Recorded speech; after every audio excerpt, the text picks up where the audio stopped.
I am Ferdinand Marcos, and I am the President of the Republic of the Philippines. I stand today on behalf of 110 million Filipinos. Everyone, hello universe, it's me again. Shoutout sa inyo mga kababayan. But anyway, mayroon tayong upload videos, updates all the way from Japan, na kung saan ang Pangulo nasa Japan ngayon kasama kanyang First Lady and of course sa mga gabinitis.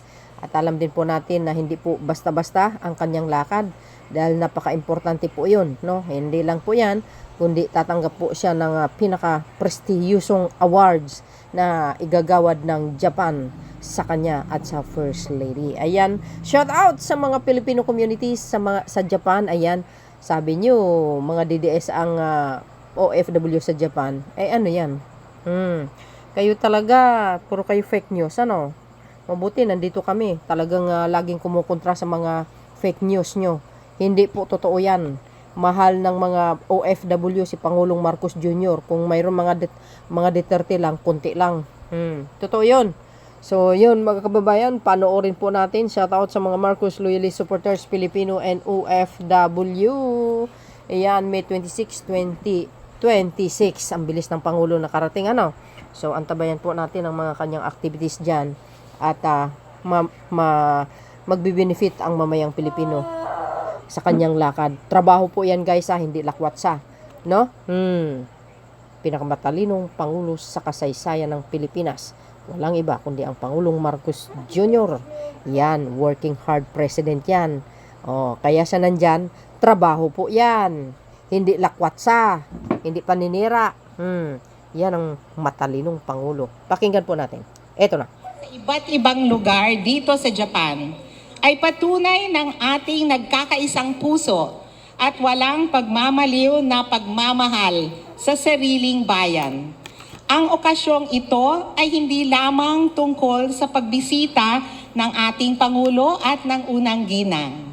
Ito rin ay bilang pagkilala sa inyong sipag, tiyaga, katatagan, at sa napakalaki at napakahalagang kontribusyon bilang mga makabagong bayani na nagbibigay karangalan sa lahat ng Pilipino saan man sa mundo. Our gathering this evening is a reiteration of the importance that our President places on the Filipino community here in Japan. Tonight, we honor and celebrate your strength and resilience. Mahal na Pangulo, ang inyong pagdating sa araw na ito ay isang makapangyarihang pagpatotoo sa pagkilala ng pamahalaan sa mahalagang ambag sa mga hamon at realidad na kinakaharap ng mga Pilipino sa ibang bansa.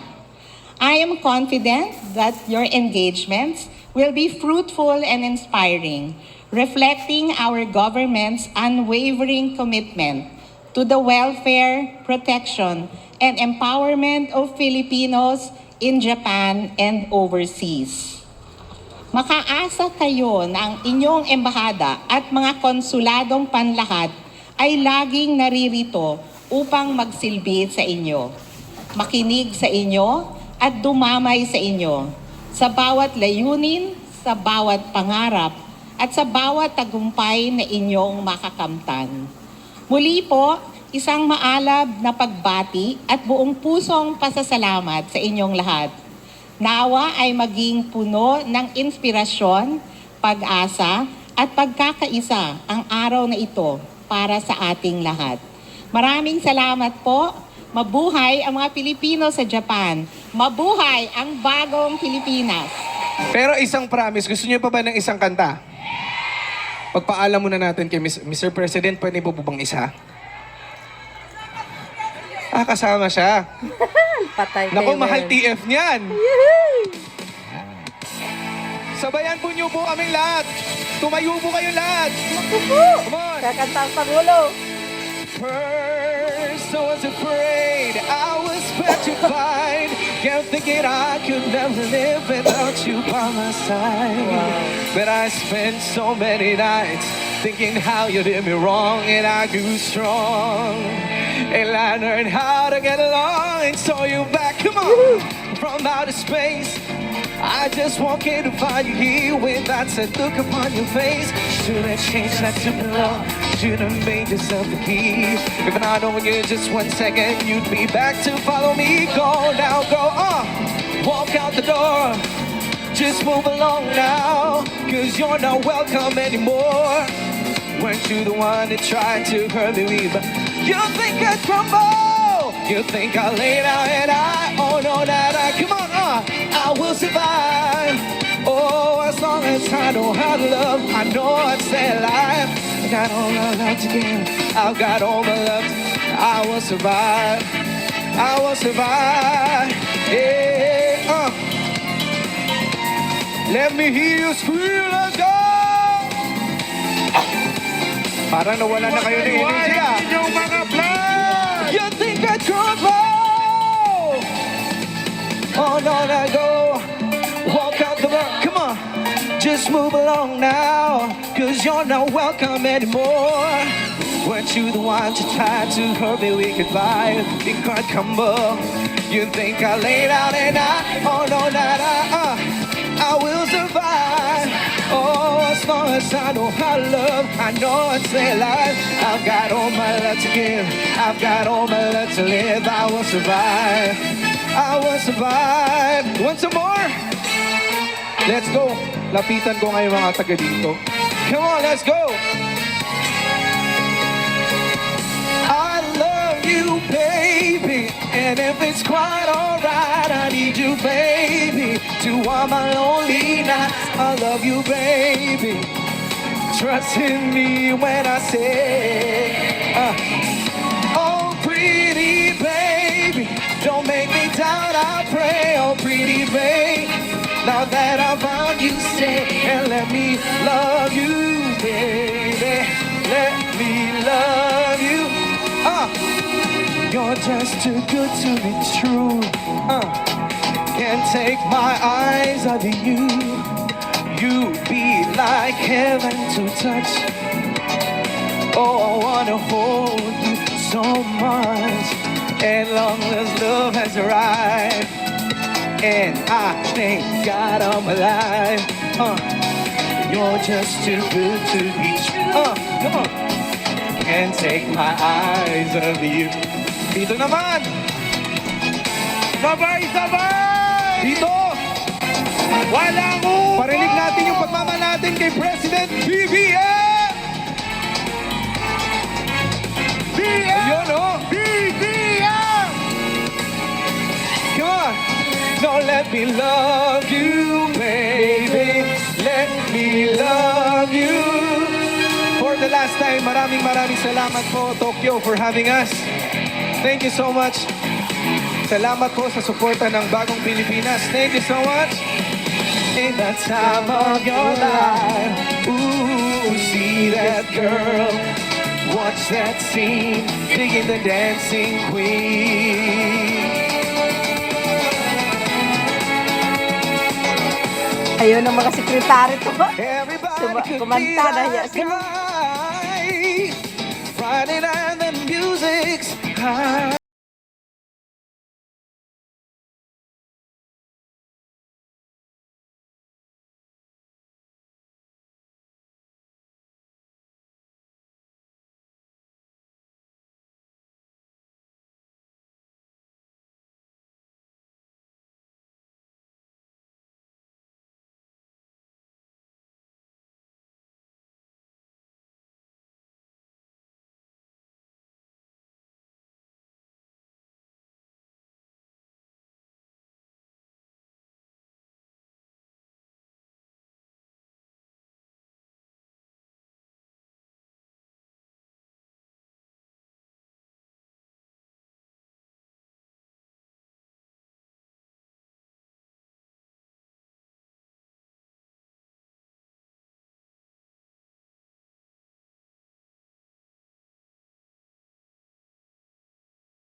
Ganda ng music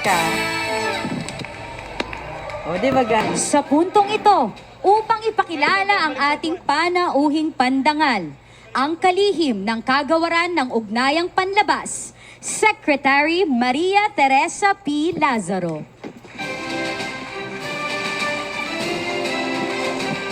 Mga kababayan, ikinararangal kong ipakilala sa inyo ang Pangulo ng Republika ng Pilipinas, Ferdinand R. Marcos Jr. Napaka-init naman po ng salubong. Parang ang init sa Pilipinas ngayon, ganun din ang natanggap kong salubong sa inyo. Maraming salamat. Maraming salamat sa ating Foreign Affairs Secretary Maria Teresa Lazaro at sa kanyang pagpakilala. Ay papakilala ko rin po. Let me introduce some of the members of the cabinet that are here with me dahil marami tayong gagawin at marami tayong kakausapin, hindi lamang sa pamahalaan ng Japan, kung hindi pati na ang mga private sector na sana maging partner natin sa Pilipinas. Andito po, Agricultural Secretary, Secretary Kiko Laurel Jr., Public Secretary Vince Dizon of the DPWH. Ang daming fans ah.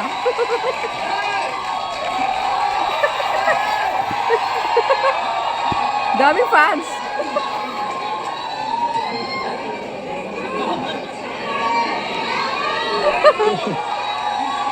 Ang daming fans ni Sek. Dizon. Ano yung kumanta ka kanina? Trade and Industry Secretary, Secretary Chris Roque.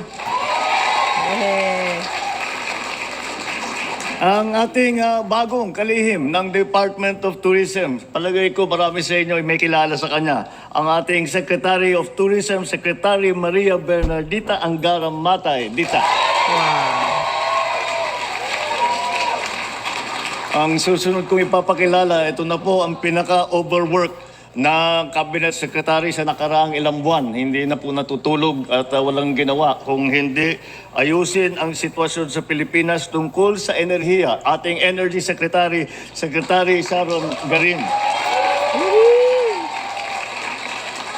Andito rin ang Secretary ng DOTR, Department of Transportation Secretary Giovanni Lopez. Ang kalihim naman ng Department of Migrant Workers. Ito ang department na ginawa para sa lahat ng mga Pilipino na namumuhay, nagtatrabaho sa ibang bansa. Ang Department of Migrant Workers, ang Secretary Hans Kakdak.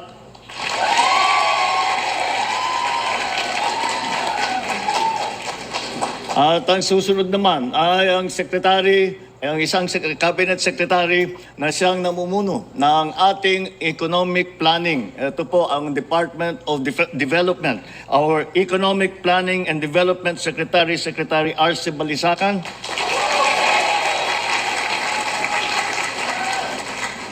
Ang PSO, Communication Secretary, Secretary Dave Gomez. Our National Security Advisor, where is Ed Oban Jr. Babatiin ko rin siyempre ang ating butihing ambassador na matagal ko na pong kaibigan. Ambassador. Sinama na rin niya yung kanyang better half.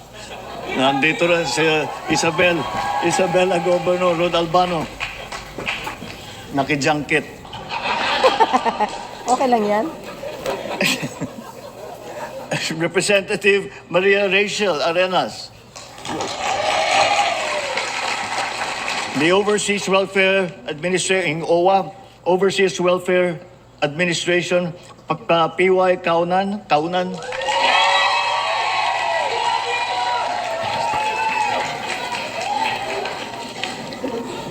Siguro talagang ginagawa nila yung trabaho nila mabuti at malakas ang palakpak nila. Mabuti yan. It's good to hear. Siyempre, hindi pwedeng makompleto ang aking mga babatiin. Babatiin po natin ang ating First Lady. First Lady. Please,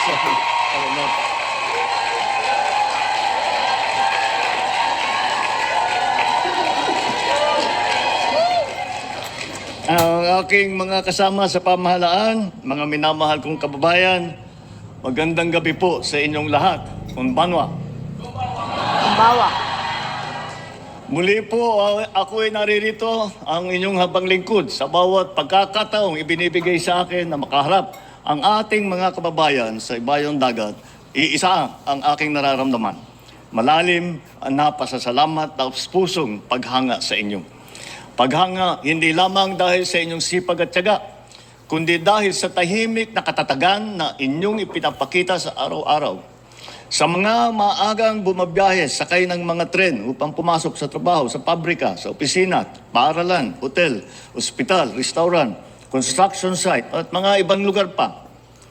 Sa mga pamilyang Pilipino at Hapon na araw-araw ay nagsisilbing tulay ng pagkakaibigan ng ating dalawang bansa.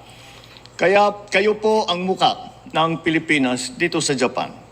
Ang ating muling pagpunta rito ay bilang pagtugon sa paanyaya ng pamahalaan ng Japan para sa isang state visit. Pinaunlangkan po natin ang kanilang paanyaya dahil ito po ay nagbibigay sa atin ng pagkakataon na mas patibayin pa ang ugnayan ng ating dalawang bansa sa iba't ibang larangan, lalo na sa pagsulong ng kapakanan at proteksyon ng ating mga manggagawang Pilipino dito sa Japan. Gayon din sa komersyo at sa kalakalan, tanggulang pambansa at pangrehiyon at marami pang iba. Napapanahon din ang ating pagbisita dito dahil ngayong taon ay ipinagdidiwang natin ang ika-70 anibersaryo ng normalisasyon ng diplomatikong ugnayan ng Pilipinas at Japan. Angkop sa makasaysayang kaganapang ito ang temang Weaving the Future Together, Peace, Prosperity, Possibilities. Sapagkat ito ay sumasailalim at sumasalamin sa ating mga hangarin at nagkakaisang layunin para sa kinabukasan ng ating dalawang bansa. Nitong mga nakaraang buwan, nabatid natin ang agaran at matindi na epekto sa Pilipinas ng krisis sa ibang panig ng daigdig. Ilang linggo lamang mula nang sumiklab ang gulo sa gitnang silangan, naramdaman natin ang pagsipa ng presyo ng mga bilihin dulot ng pagtaas ng presyo ng langis. Kaagad namang tumugon ang inyong pamahalaan at pinairal ang State of National Energy Emergency. Ipinatupad natin ang Unified Package for Livelihood, Industry, Food and Transport o tawag ay UPLIFT program kung saan nagsanib-puwersa ang buong pamahalaan. Mapigilan ang pag-hoarding ng langis para ma-optimize ang ating mga fuel at kaagad na pagkakaabot ng tulong para sa mga nawalan ng hanapbuhay sa lahat ng industriya, sa transportasyon, sa kasiguruhan ng pagkain. Pinatunayan din ng krisis na hindi maibubukod ang Pilipinas sa epekto ng pagkakaantala ng supply ng langis. At walang bansa kayang lutasin ang krisis ng enerhiya ngayon na nag-iisa. Magamat pareho nating pinagdadaanan ng hamon na dala ng kakulangan ng supply ng enerhiya, hindi napatid ang pagtutulungan ng ating dalawang bansa upang maibsan ang hirap na naramdaman ng taong bayan. Marami po tayong nakatakdang mga gagawin sa mga susunod na araw dito sa Japan. Ngunit, sa kabila ng dami at bigat ng mga gawain ito, tiniyak ko po makipagkita sa inyo, ang aking mga minamahal na kababayan.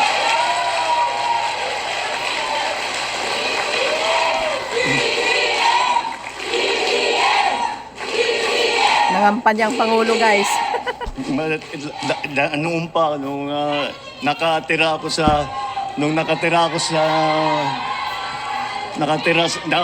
sa abroad. Siyempre, paminsan-minsan magpupulong ganito, mga Pilipino, yung Philippine community. At talagang lagi ko nagsasama lagi ako ng kaibigan na tiga doon. Sinasabi ko, ngayon ka lang makakita ng party na ganito. Ito mga Pilipino, walang tigil ito. Hindi ka makaupo na hindi ka kumakain. Hindi ka pwedeng nakatayo na hindi ka kumakanta o sumasayaw. Kaya naman, nakita naman natin ang naalala ko ulit yung aming mga meeting at napakasaya ninyo, ang sarap ninyong kasama. So,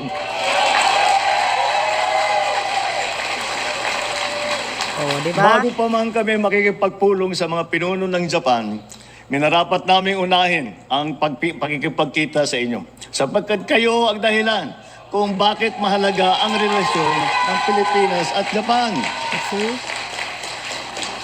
Kayo ang nagbibigay buhay sa ugnayang ito sa gitna nga ng Pilipinas at ng Japan. Tama naman. Napakahalaga para sa amin na ipabatid sa inyo na ang inyong pamahalaan ay walang tigil at walang sawang nagsisikap upang mapangalagaan ang inyong mga karapatan, kapakanan at kaligtasan habang kayo ay naghahanap buhay sa ibayong dagat.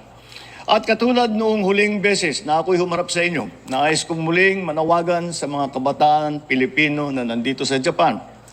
To you, our dear young Filipino citizens living here in Japan, in the midst of the challenges and uncertainties in the world today, I encourage you to take advantage of all the opportunities available to you in this country, and in return, contribute positively to the society that you have taken as your own. It is my fervent hope that you succeed in all your endeavors in your chosen careers, whether it be business, the arts, professional arena, the service sector, or in sport. I urge you to make a good account of yourselves and be proud of your heritage as Filipinos. We all agree that living in Japan requires a delicate balance. Japan is a nation of profound tradition, structure, and etiquette. For us to thrive here, we need to be masters of the art of integration. We must respect the local laws, embrace the culture, and learn the language. However, integration does not mean assimilation. It does not mean forgetting your roots and abandoning who you truly are. Our greatest asset is our unique identity. Let your Filipino heritage emanate from you in your daily interactions while still being mindful of social norms. And watch it enrich your social environment and spheres of influence. You are the torch bearers of the next 70 years of our relations with Japan. Through you, the legacy of the brotherhood and friendship that we have forged will carry on. It is in you that the dreams and aspirations of the past are realized and the doors to the future are open. It is in you that the discipline and focus of the Japanese are blended with the creativity, the passion, and resilience of the Filipino. The bridges and connections we have built over the decades of our relationship with Japan remain as strong and as steady as ever.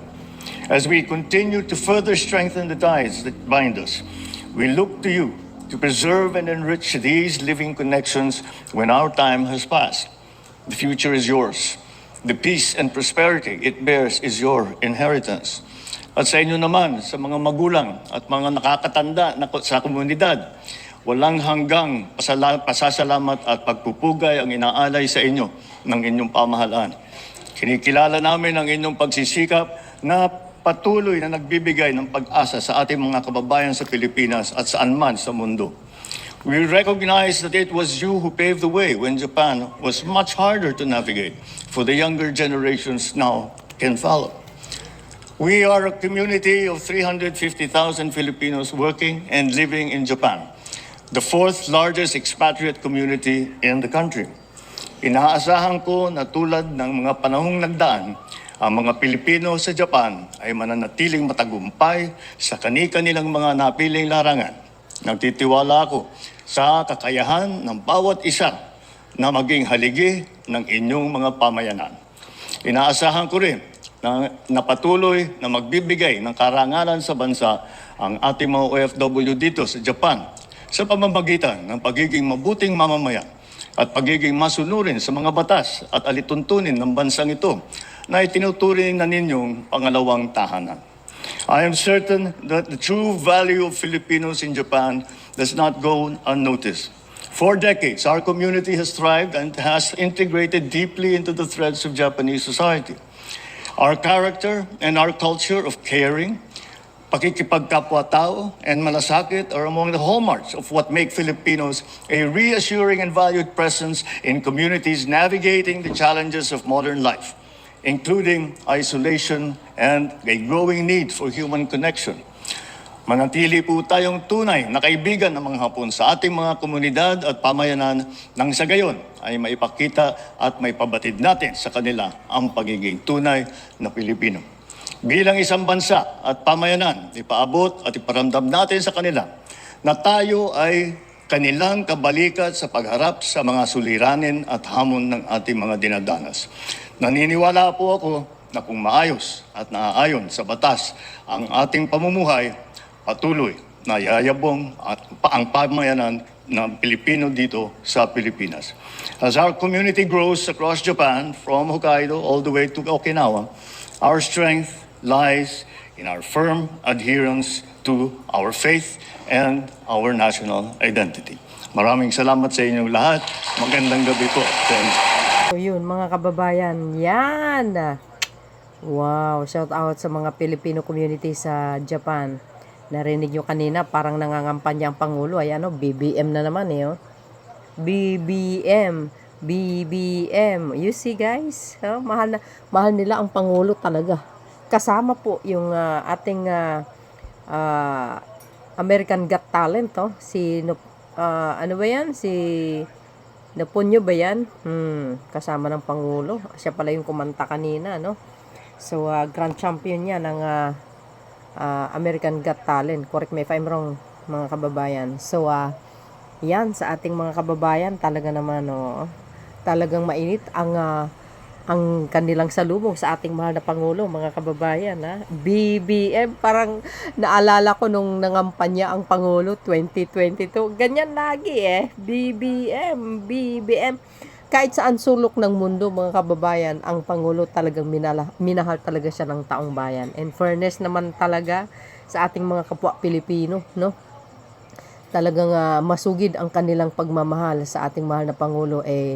For sure naman guys, no? Kahit sa ibang bansa yan, nakikita po nila ang kung gaano kagaling mamuno ang Pangulo. Pagdating naman sa OFW ay, nako mga besa, talagang solid naman ang tulong ng ating mahal na Pangulo. So yun guys, siyempre, ayan, hindi na mawala ang picturean sa ating mga frenzy, sa ating mga kababayan. Wow, sana all lang talaga, na makasalamuha mo ang Pangulo. Shout out sa ating mga, sa ating mga Marcos loyalists na nanonood sa atin ngayon, of course. Ayan guys, hi everyone, kumusta po kayo mga beswa? Ayan si First Lady, nandyan din yung pinakamagaling na Yusek ng PSO, walang iba kundi ang ating attorney Castro, Yusek Castro pala, Claire Castro. Ayan, you see mga beswa, nako, nandyan pa rin ang singer ng Japan guys. Ayan ito sila, nakikita nyo ba yan? Yung ayan ito, ayun ayan, si mga singer yan guys, kumakanta dito sa Pilipinas, no? Ayan, kompleto, maganda yung lakad ni Pangulong Marcos Jr. guys, yan, talagang importante ang kanyang lakad na yan. So yun mga beswa, salamat po sa inyong panonood once again. Abangan po natin ang mga activities ng ating mahal na Pangulo. Talaga naman guys, nakakatindig balahibo yung mga binanggit niya, yung mga malalaking infrastructure dyan sa Japan.